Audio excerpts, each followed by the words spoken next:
American car because I guess that's the way. Shout out Rome. Are you bright side drift? Oh, I'm on camera, huh? Yeah.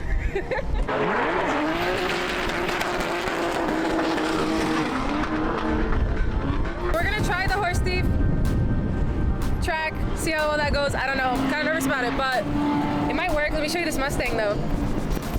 So this one's different than Elliot's because it literally is full blown race car. Elliot's is a lot more actually comfortable looking. I don't know if it's more comfortable, but he has more stock components. This is more full on race car.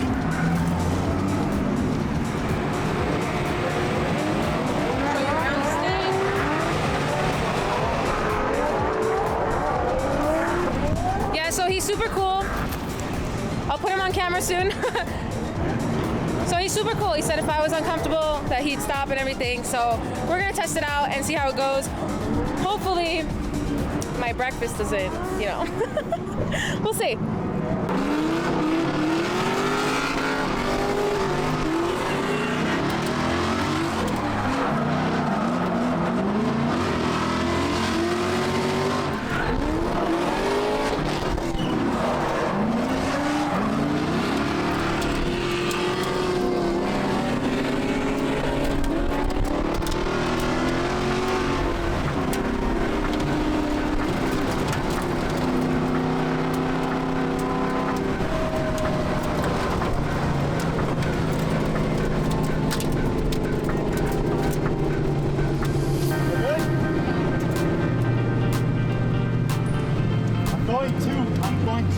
I gotta stay out one more.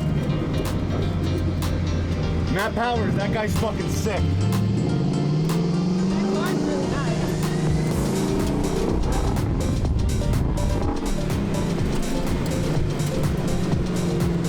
It's awesome. You're pretty fucking good.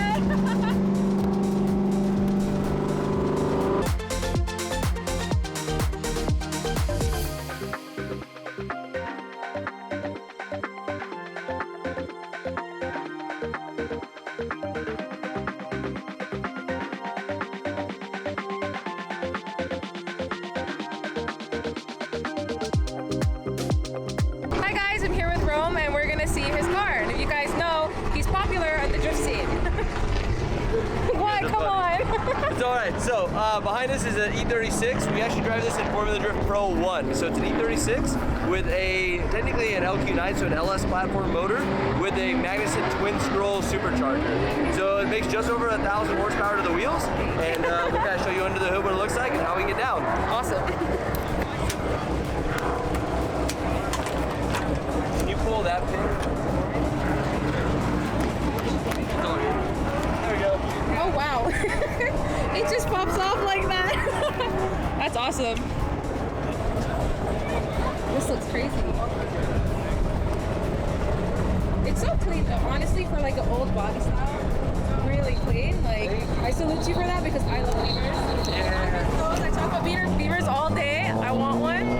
This is fire. I feel like everyone's little kid dream drift car build is like a neon pink beaver. Right? And I feel like you're living it in real life, like Need for Speed Underground. we had to do something bright. And it's funny because some people were like, oh, it's maybe from Team Burst or some of the Japanese stuff. Well, there is some flair there, but it actually was inspired by Days of Thunder, which was way before all that changed. So super cool. I grew up watching that, loved it. Yeah, inspired to be a race car driver, and here we are. Decided to be a race car driver. That's all it takes, guys. One decision. Can we see the inside? Yeah. All right, cool. What's your favorite component of this car? Since you're the driver, you'll know. Actually, my favorite component is going to be very funny. My favorite component is my cool suit in the back. Yeah, because when it's over 100 degrees outside or it's 140 inside the car, I flip a switch and it's like an ice bath that goes through my cool suit, and then it cools me down. Guys, wait, you don't have AC? AC? What? What? No, okay, you're running the same problem as me. Okay, great. Look, you ready for some tricks? Yeah, I'm down. This is great. Race car stuff. Race car stuff. I love it. Damn, I wish my car would do this. Yeah. Here you go. You guys peep that? Imagine Garage, that's the shop that built it all. Awesome. Did all the fab work and all the everything to it. New prototype seat from NRG, full carbon. Nice. The reason why we run carbon is because it actually is more stiff, right, than fiberglass or anything else. So you can sit in the car and I can tap the back of the car and you can know where the car is. Okay. So it gives you a lot better feedback, and we're mounted on garagistic billet aluminum brackets. Okay. So how rigid it is, it allows you to know exactly where the car is on track and how much slip angle you have. That's so it gives great. you a lot more traction and more predictability of what's going on. And it's great you say that, because Elliot told me the same thing. Like, anyone who's starting drifting, start with stock car and then learn the car. Like Yes. the whole body, like extension of your body. So this is my original drift car. I bought it for $500 Wow, okay. from kind of a questionable person. Okay. And Love it. but yeah, it didn't run when I bought it. It had a stock motor in it, and we slowly just went up and built it and built it. And I do agree, start with something that's stock, and then we went suspension first, which is all field suspension and Wisefab. Then from there we started adding like seats, harnesses, so I'm secure in the car. Because once you start adding more grip, you have to be able to stay in the seats, so you're not sliding around trying to guess where the pedals are. Okay, So okay. seats, harnesses, that helped a lot. And then we just slowly kept going up and stepping it up. Went to the Magnuson blower and the supercharger Okay. setup in the front. And then we needed something to hold the power, so we're running a G-Force 4-speed dog box, which is technically out of a NASCAR. Nice, nice. Okay, so there's some questions I've asked other drivers, right? Yes. And for younger people, 2 questions. For Okay. younger As many people as you'd like. that want to start, what do you recommend, like, to get into drifting or to want to be in your position right now? So this is my 5th year driving, so it took me 5 years from having the idea, the dream to want to drive streets of Long Beach to being able to drive streets of Long Beach. So Okay. it took me 5 years to go pro. How I did it was all seat time. Okay. So we did not overbuild the car. I did not get crazy with that. I had to figure out the fundamentals first before I jumped into anything high horsepower. So I learned on a 1986 Toyota Corolla that Nice. made maybe 100 horsepower, 300,000 miles before I bought it. So it was extremely low horsepower, everything, but it forces you to drive the line and learn how to make the car work for you. Okay. Nowadays, you probably don't need one that slow or that low horsepower. So stock BMW, stock Z, stock Mustang, something like that would be a good platform to start with because it's pretty cost effective. And the biggest thing is if you're not financially set up to make it happen, keep the cost down.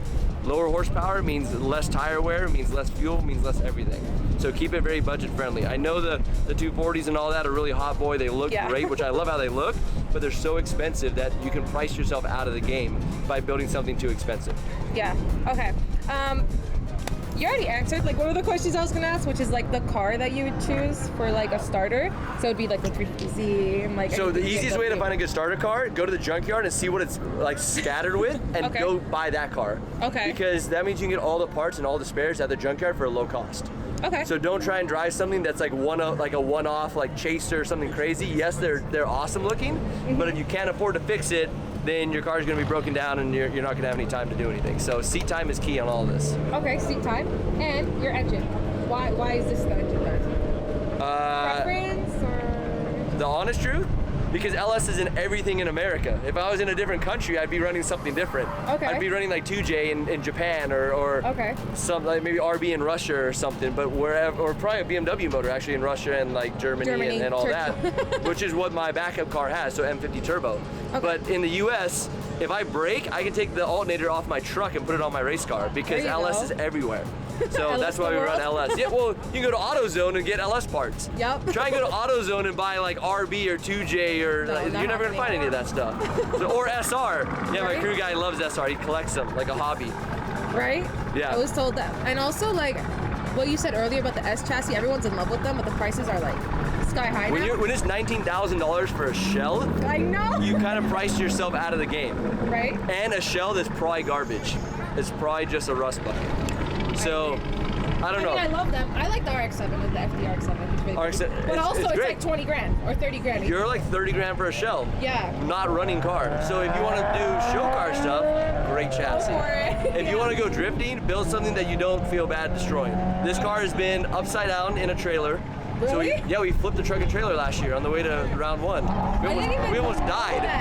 Okay, at least Yeah. we're good. So we flipped the truck and trailer, so it was hanging upside down for 4.5 hours. That's why the roof was all damaged and beat up.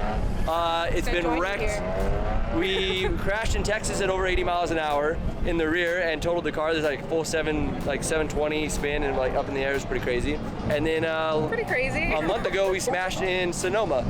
And we smashed the whole right front of the car, shock tower was touching the engine, frame rail was bent into the engine, like front right half of the car was basically totaled. So is this the same one that you guys have been working on? Or you It's the same changed it? car. I've never What do changed you chassis. mean? It's the same car. I love this Okay. thing. You love this thing. I don't know. I mean, it's been protecting you, I guess. If you guys Yes. have been, went through that much Find a together. good frame guy. That'll be helpful too. And put a roll cage, because that's what he did for Elliot. Yes, definitely build a good cage and go to someone who you actually trust, who knows how to build cages. They don't have to be real expensive. You just build something that's safe, that protects you, and do not build a drift car cage without door bars. That's probably the silliest thing I've ever seen. Yeah. So you heard it here from Pro. Call you Pro. I know That's so some people weird. don't like it. Yeah. It's always been my dream to be a pro race car driver, so when she says that, it makes me feel real good. Honestly. Okay, so Pro. He's a pro. How many times can I say pro in a sentence? It's super cool. It was a dream of mine since I was like a little kid, and I always avoided that. So I always did everything else because it was easier. And then 5 years ago, I realized that was the main thing in my life that I've been avoiding the most. So I just decided to go for it. Damn, he just went for it and he got it. That's crazy. Thank you so much for talking to me. You're welcome. Thank you for asking. You're so nice. You know what? All these drift pros, they're really nice. Like super nice, super humble, super down to earth. You guys see him, you guys love him, love his car, love his drive style. Say hi. He's super nice. Don't be intimidated. Yep, come say hi. I have stickers. I love signing stuff because it's just super cool. And yeah, I'm here for you guys. If you guys have any questions, hit me up. Yeah, see the stickers look like this. That's so cute. That's going on my laptop. I need that. So we'll get one right now. All right, So, awesome. Thank you so much, bro. You guys are very welcome. Have a good one. Enjoy watching.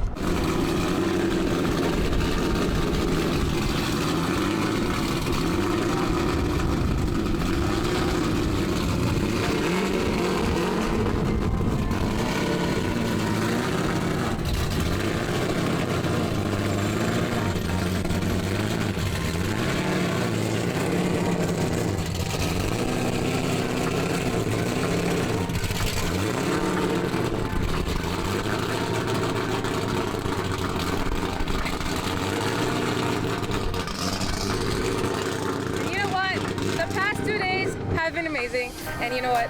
We're gonna call it a wrap because it's really hot. Can't speak. Okay, it's really hot in here. Don't forget to subscribe, like, comment down below what you guys want to see. All these drift guys, drift pros, very nice, very kind, and yeah, we'll catch you later. Bye.